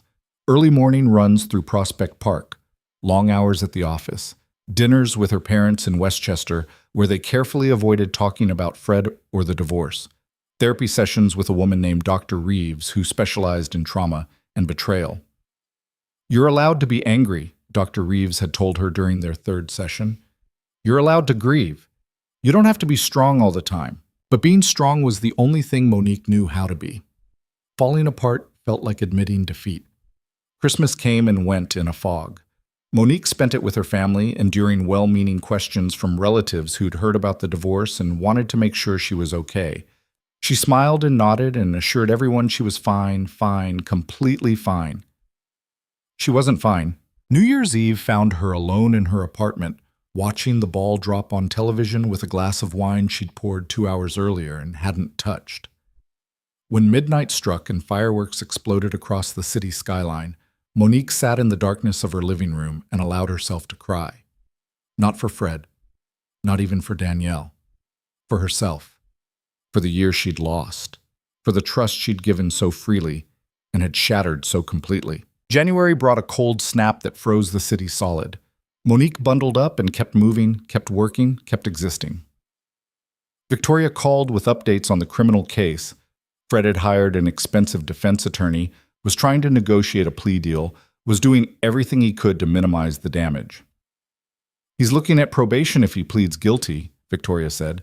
Maybe a fine. Probably no jail time. Monique had expected as much. Men like Fred rarely faced real consequences. What about his career? That's a different story. His firm put him on administrative leave pending the outcome of the case. From what I've heard through the grapevine, they're planning to terminate him regardless of how the criminal case shakes out. Bad publicity, liability concerns, all that. That, at least, was something. In February, Monique got a call from an unknown number. She almost didn't answer, but something made her pick up. Hello? Monique? It's Sarah Chen. It took Monique a moment to place the name. Sarah had been a mutual friend from college, someone who drifted out of their circle after graduation, but occasionally surfaced on social media. Sarah, hi. How are you? I'm good. Listen, I know this is out of the blue, but I heard about what happened with Fred and Danielle. I'm so sorry. Thanks. Monique waited, wondering where this was going. I wanted to call because I think you should know something about Danielle, about her history. Monique's grip tightened on the phone. What about it? Sarah hesitated. This isn't easy to say, but Danielle has a pattern. This isn't the first time she's done something like this. What do you mean? Remember Kyle, her ex-fiancé? The one who cheated on her? He didn't cheat on her, Monique. She cheated on him, with one of his best friends. And when Kyle found out and confronted her, she flipped the story, made herself the victim, convinced everyone that Kyle was the bad guy. Monique felt the floor shift beneath her. How do you know this? Because Kyle told me. We kept in touch after college. He was devastated when that whole thing went down. He tried to tell people the truth, but Danielle was so convincing, so good at playing the victim, that no one believed him. Eventually, he just gave up and moved on. Why didn't you say anything back then? Because Danielle was your best friend. You believed her version, and I didn't have proof, just Kyle's word against hers. I figured it wasn't my place to get involved. Sarah paused. But after what she did to you, I thought you deserved to know. This is who she is. She finds men who are already attached and convinces herself that she can make it work, that she deserves them more than whoever they're with. Monique sat down heavily on her couch. She told me she loved Fred before I even met him. Maybe she did, but that doesn't excuse what she did. And it doesn't change the fact that she's done this before and she'll probably do it again. After they hung up, Monique sat in the quiet of her apartment and processed this new information. It didn't change anything, not really. Danielle was still out of her life. Fred was still facing criminal charges. The divorce was still final, but it added context, a pattern of behavior that went back years. A woman who'd built her identity around being the other woman, the secret, the one who loved in the shadows. Monique almost felt sorry for her. Almost. The arraignment happened on a gray Tuesday in late February. Monique hadn't planned to attend, but Victoria suggested it might give her closure. You don't have to testify today, Victoria said. It's just a formality. He'll enter his plea and the judge will set a trial date if it goes that far. But seeing him held accountable, even in this small way, might help. So Monique went. The courtroom was smaller than she expected, less dramatic than what she'd seen on television. Fred sat at the defense table with his lawyer, a silver-haired man in an expensive suit.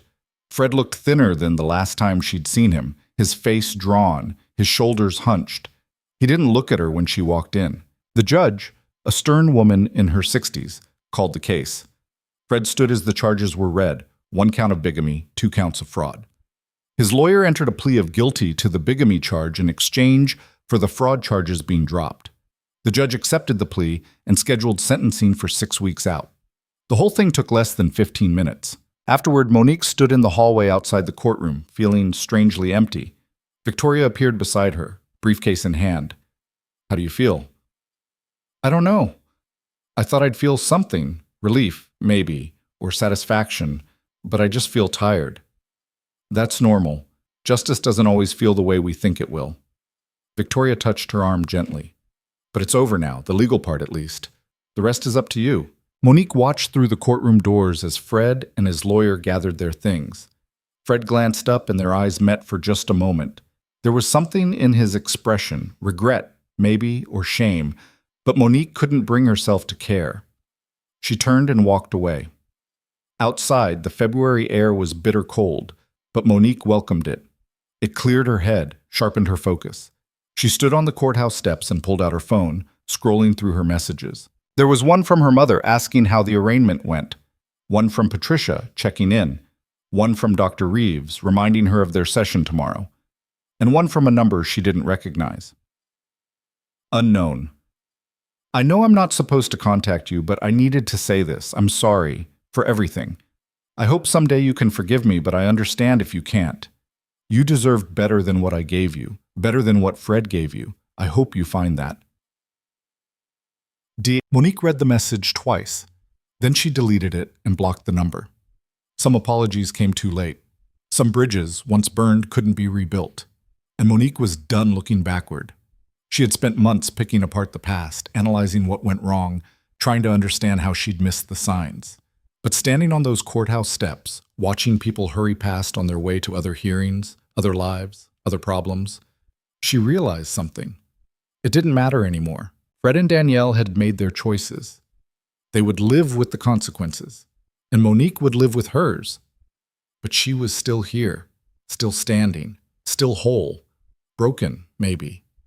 Changed, definitely, but not destroyed. She pulled her coat tighter against the wind and started walking. The sentencing hearing in April was brief and anticlimactic.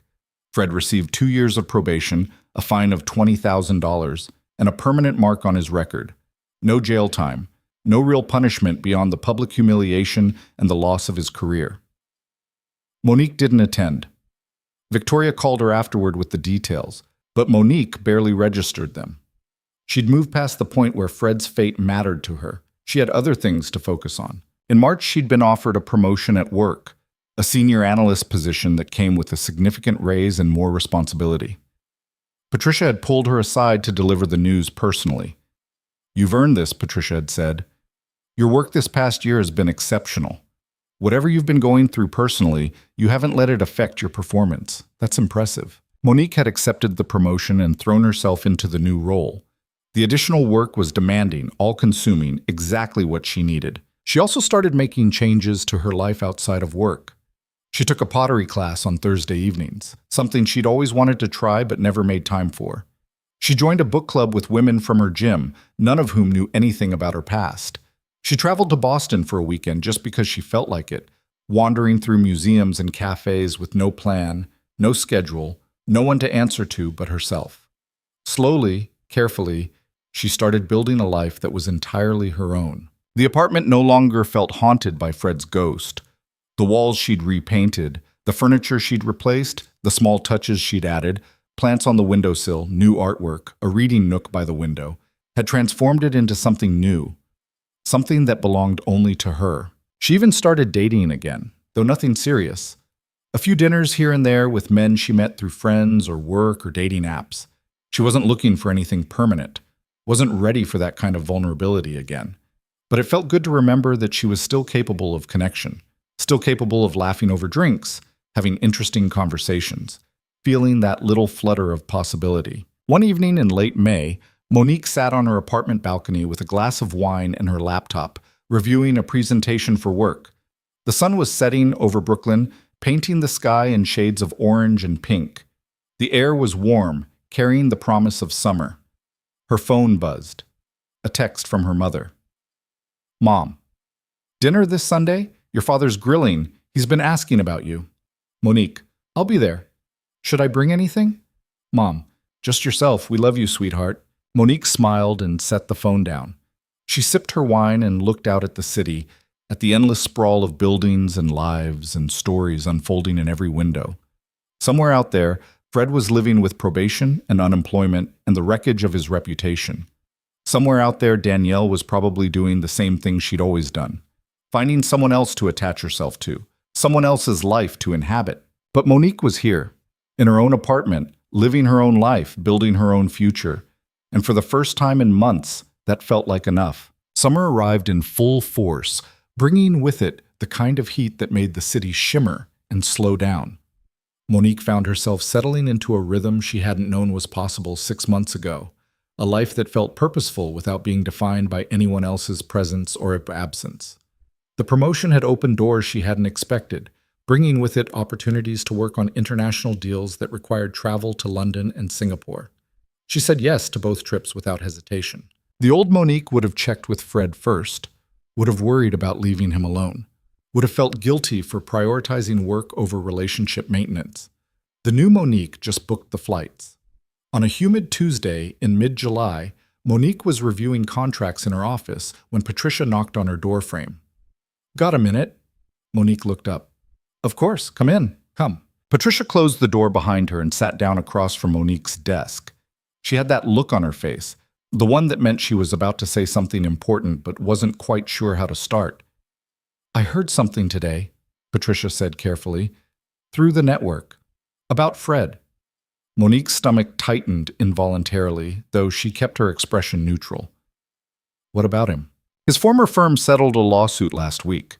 Apparently, several clients discovered he'd been misrepresenting investment returns for years, inflating numbers to make himself look better.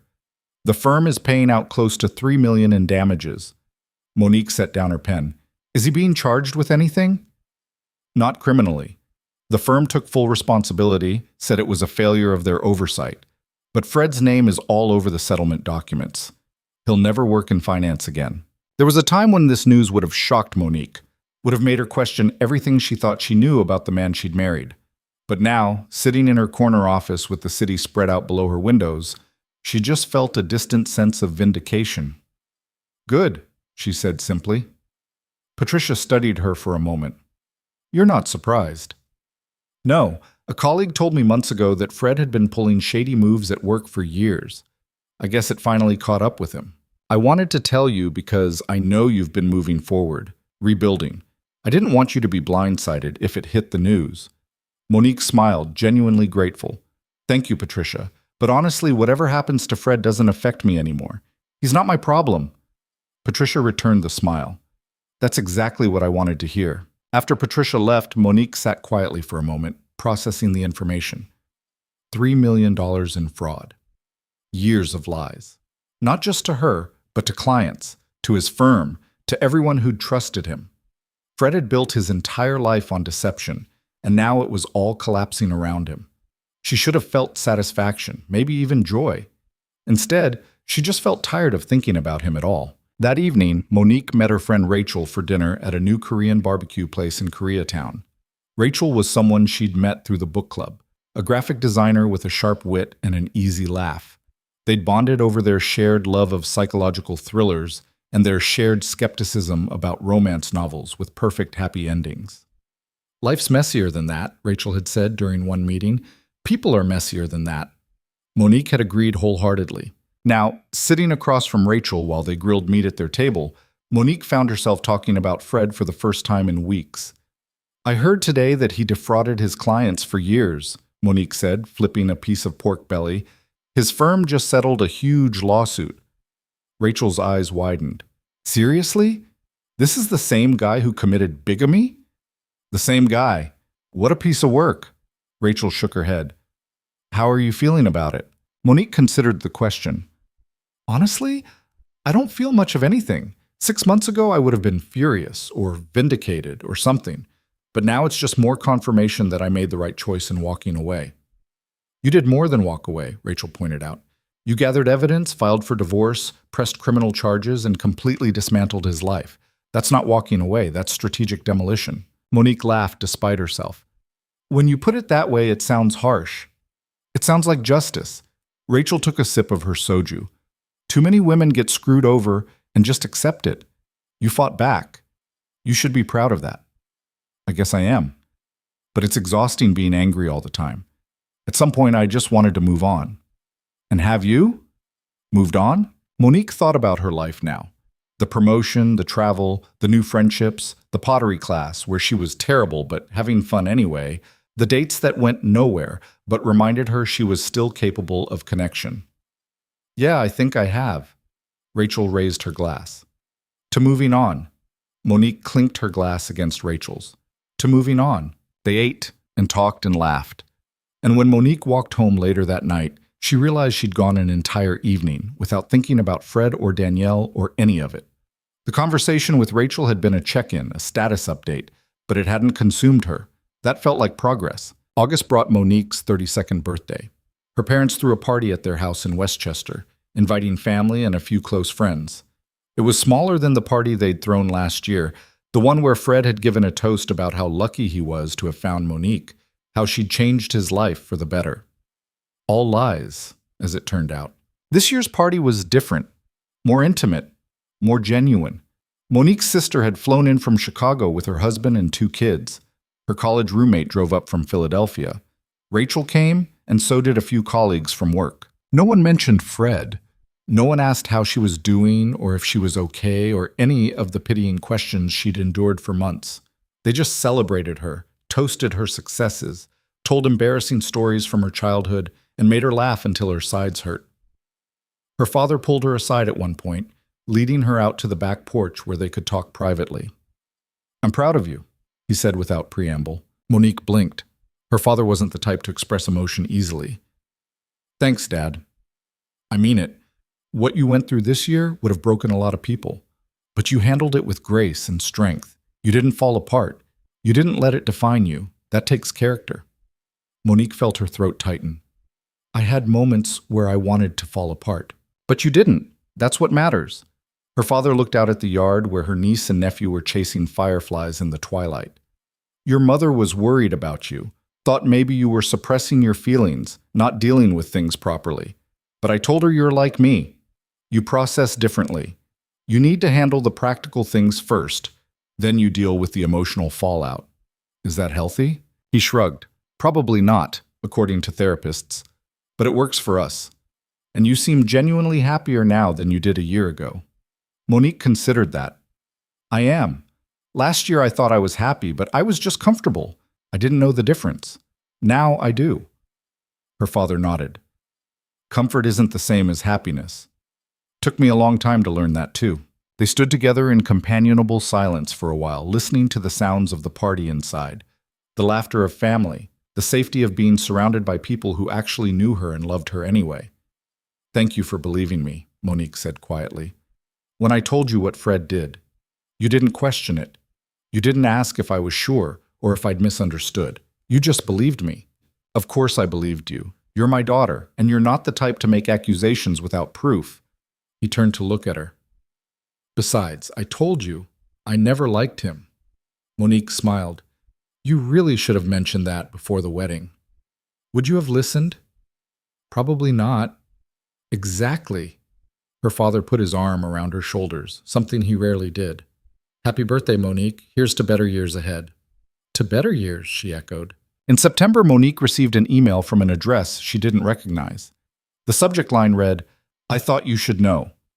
She almost deleted it without opening, assuming it was spam, but something made her click. The email was from Kyle, Danielle's ex-fiancé, the one Sarah had told her about months ago. "Dear Monique, I hope this email doesn't come as an intrusion. Sarah Chen gave me your contact information and suggested I reach out. I wanted to tell you that I'm sorry for what you went through with Danielle and Fred. I know what it's like to be on the receiving end of Danielle's manipulation, and I wouldn't wish that experience on anyone. I also wanted to let you know that Danielle contacted me recently. She apologized for what she did years ago, said she was in therapy and working on herself. She asked if I could forgive her. I told her I forgave her a long time ago, not for her benefit, but for my own peace of mind. Holding on to that anger was poisoning me. I'm not suggesting you need to forgive her or that you owe her anything. Everyone processes betrayal differently, but I thought you should know that she's at least acknowledging what she did was wrong. Whether that means anything to you is entirely your decision. I hope you're doing well. From what Sarah tells me, you handled this situation with a lot more grace than I did back then." Best, Kyle. Monique read the email twice, then sat back in her chair. Danielle was in therapy. Danielle had apologized to Kyle. Danielle was supposedly working on herself. Good for her, Monique thought, genuinely. If Danielle was actually confronting her patterns, actually trying to change, that was positive. For Danielle. But it didn't change anything for Monique. She'd spent months processing her anger, her hurt, her sense of betrayal. She'd worked through it in therapy, in conversations with friends, in long runs through the park where she screamed internally at the unfairness of it all. She'd done the work of forgiving herself for missing the signs, for trusting the wrong people, for being human and fallible. She didn't need Danielle's apology to move forward. She'd already moved forward. Monique typed a brief response to Kyle. "Kyle, thank you for reaching out. I appreciate you sharing this information, and I'm glad to hear you found peace with what happened. I hope Danielle finds that peace too, for her own sake. I don't think I'm ready to reconnect with her, and I may never be. But I genuinely hope therapy helps her become a better person. Everyone deserves that chance. Take care, Monique." She hit send and closed her laptop. That night, lying in bed, Monique thought about forgiveness. Not the kind of forgiveness that meant reconciliation or pretending the past hadn't happened, but the kind that meant releasing the hold someone else's actions had on your present.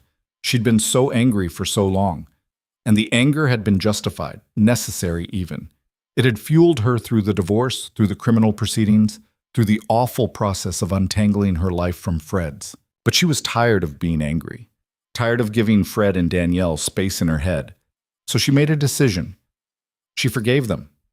Not because they deserved it, not because they'd earned it or apologized adequately or suffered enough, but because she deserved to be free of them. October marked exactly 1 year since Monique had found the photograph under Danielle's bed. She didn't plan to acknowledge the anniversary, but the date stuck in her head anyway. 1 year since her entire life had imploded. 1 year since she'd started rebuilding. She took the day off work and did something she'd been putting off for months. She went through the boxes of photographs and mementos from her marriage to Fred that she'd shoved into the back of her closet and never dealt with. Wedding photos, vacation pictures, silly snapshots from lazy Sunday mornings, cards he'd written her for birthdays and anniversaries, all filled with declarations of love that now rang hollow. She sat on her living room floor surrounded by the physical evidence of a relationship that had never been real, and she felt nothing. No sadness, no anger, just a kind of distant bemusement that she'd ever believed any of it. She kept a few photos, the ones where she looked genuinely happy, where the moment itself had been real even if the relationship wasn't. The rest went into trash bags. The wedding album was harder. She flipped through it slowly, looking at the carefully staged shots of what was supposed to be the happiest day of her life. Her dress had been beautiful. The venue had been perfect. Her smile in every photo looked radiant. But Fred was in all of them. And knowing what she knew now, seeing him standing beside her at that altar, she couldn't keep these images. She tore the album apart, literally ripped the pages out one by one, and threw them in the trash. It felt violent and cleansing and necessary. When she was done, she had one small box of photographs she wanted to keep and 3 large trash bags full of everything else. She took the trash bags down to the dumpster in the alley behind her building and threw them away without ceremony. Then she went back upstairs, poured herself a glass of wine, and called her sister. "Hey," Monique said when her sister answered. "You busy?" "Never too busy for you. What's up?" "I just threw away my wedding album." Her sister was quiet for a moment. "How do you feel?" "Lighter." "Good. That bastard never deserved you anyway." Monique smiled. "No, he didn't." They talked for over an hour about nothing important. Her sister's kids, work drama, the new restaurant that had opened in her sister's neighborhood. Normal conversation, the kind of talk that reminded Monique she had a life beyond the wreckage of her marriage. In November, Monique got a call from Victoria Chen. "I wanted to give you an update," Victoria said. "Fred completed his probation early. He paid the fine, did the community service, stayed out of trouble. The judge signed off on early termination." "Okay," Monique said neutrally. "I also heard through my network that he moved. Left New York entirely. Someone said he's in Denver now, working for his uncle's construction company." "Good for him." "How are you doing, Monique? Really?" "I'm good, Victoria. Actually good, not just saying it." "I believe you. You sound different than you did a year ago." "I am different." Monique looked around her apartment, the space she'd reclaimed and made entirely her own. "I'm not the same person I was when I first came to your office." "No, you're not. You're stronger." After they hung up, Monique thought about that word. Stronger.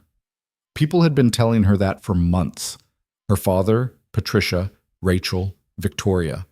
They all seemed to think she'd emerged from this experience hardened, tougher, more resilient. But Monique didn't feel harder. She felt clearer, like someone had wiped away a fog she hadn't known was obscuring her vision. She understood now that strength wasn't about never breaking. It was about breaking and then putting yourself back together in a shape that actually fit. The holidays approached, and for the first time in years, Monique felt excited rather than obligated. She volunteered to host Christmas dinner at her apartment, something she'd never done before. Her parents, her sister's family, a few close friends, everyone gathered in the space she'd built for herself. Her niece, Emma, found the pottery bowl Monique had made in her Thursday class, a lopsided, slightly misshapen thing that barely qualified as functional. "Aunt Mo, did you make this?" Emma asked, holding it up. "I did." "It's kind of weird looking." Monique laughed. "Yeah, it is, but I like it anyway." "Me too," Emma decided. "Can I have it?" "Sure, kiddo, it's yours." Watching Emma carry the bowl to the dinner table, using it to hold dinner rolls, Monique felt an unexpected surge of contentment. The bowl was imperfect, flawed, not quite what she'd intended when she started making it. But it was hers. She'd created it with her own hands, and it served a purpose. Kind of like her life right now. On New Year's Eve, Rachel convinced Monique to go to a party in Manhattan. Monique hadn't been to a proper party in over a year, had spent the last New Year's alone in her apartment crying. But this year felt different. The party was crowded and loud, full of people she didn't know having conversations she couldn't quite hear over the music. Normally, Monique would have felt out of place. But tonight, surrounded by strangers celebrating the turn of the year, she felt anonymous in the best way. At midnight, when the countdown started and everyone around her shouted the numbers, Monique raised her glass of champagne and made a silent promise to herself. This year, she would stop defining herself by what had happened to her and start defining herself by what she chose to do next. When the clock struck 12 and confetti rained down around them, Rachel pulled her into a hug. "Happy New Year, Mo." "Happy New Year," Monique said back, and meant it. January brought with it a fresh start that felt genuine rather than performative. Monique signed up for a half-marathon training program, something she'd always wanted to do but never made time for. She started taking French lessons on Tuesday evenings, pursuing a language she'd studied in high school and mostly forgotten. She also started seeing someone. His name was Marcus, and she'd met him at a work conference in Boston. He was a financial analyst for a tech company, smart and funny, and refreshingly straightforward. When he asked her to dinner, she'd said yes without overthinking it. 3 months in, they were taking things slow. Marcus knew about her divorce, knew the broad strokes of what had happened, but Monique hadn't given him all the details. She wasn't trying to hide anything, she just didn't want her past to define their present. "I like you," Marcus said one night over dinner at his apartment in Chelsea. "And I don't need to know every detail of what happened before we met. I just need to know who you are now." Monique had smiled at that. "Who do you think I am now?" "Someone who doesn't take any crap. Someone who knows what she wants. Someone who isn't afraid to walk away from things that don't serve her." He'd reached across the table and taken her hand. Someone worth getting to know better. It wasn't a declaration of love. It wasn't a promise of forever. It was just honest, simple truth. And for now, that was enough. By spring, Monique had been in her new role for a year. Patricia called her into her office one afternoon with news that the senior partners wanted to promote her again, this time to a director-level position that would put her on track for partnership. "You've earned this," Patricia said. "Your work has been exceptional. The clients love you. The team respects you. You're exactly the kind of person we want leading this firm into the future." Monique accepted the promotion with gratitude and pride. Not because it validated her worth. She'd learned that her worth wasn't tied to external achievements, but because it represented how far she'd come. 2 years ago, she'd been so focused on being the perfect wife that she'd lost sight of her own ambitions. She'd made herself smaller to fit into Fred's vision of what their life should look like. Now she was building a life on her own terms, and it was bigger and more fulfilling than anything she'd imagined. On a warm afternoon in May, Monique was walking through Central Park when she saw them. Fred and Danielle.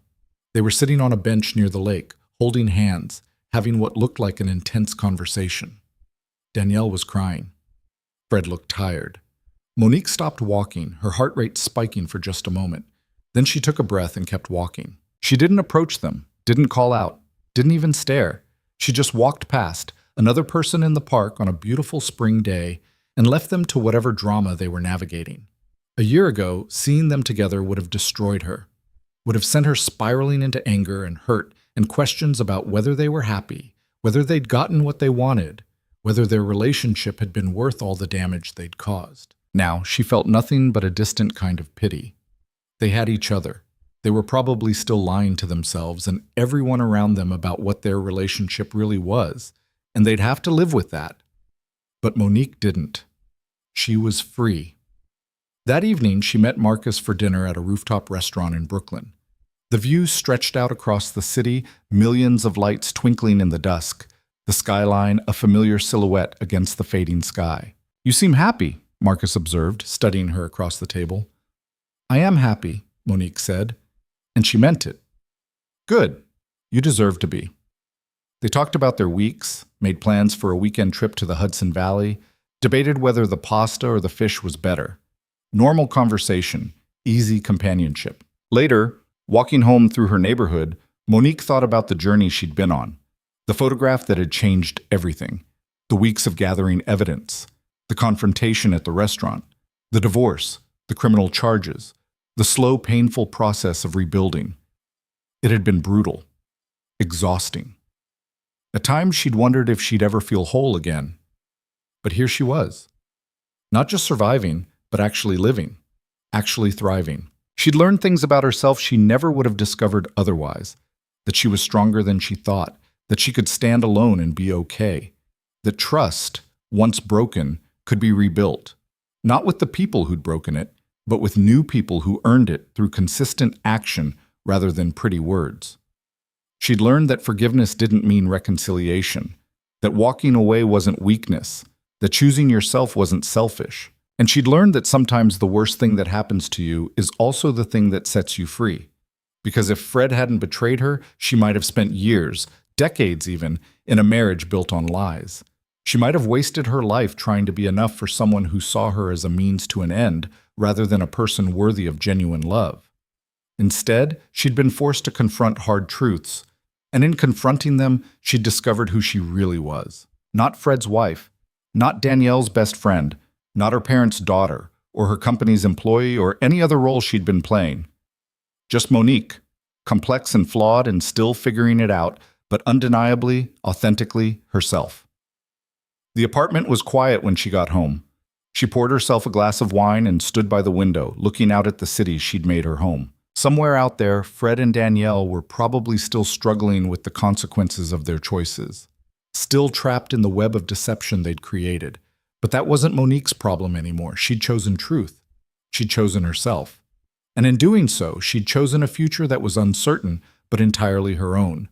The scars were still there. The memories hadn't disappeared. Some days were harder than others. But she was here, standing in her own apartment, living her own life, free from the weight of other people's lies. And that, Monique realized, was worth every painful step of the journey. She raised her glass to her reflection in the window, to the woman who'd survived betrayal and come out stronger, not because she was perfect or fearless, but because she'd refused to let other people's choices define her worth. To new beginnings, she said quietly. And somewhere in the city below, life went on. Messy and complicated and beautifully, terribly human, just the way it should be.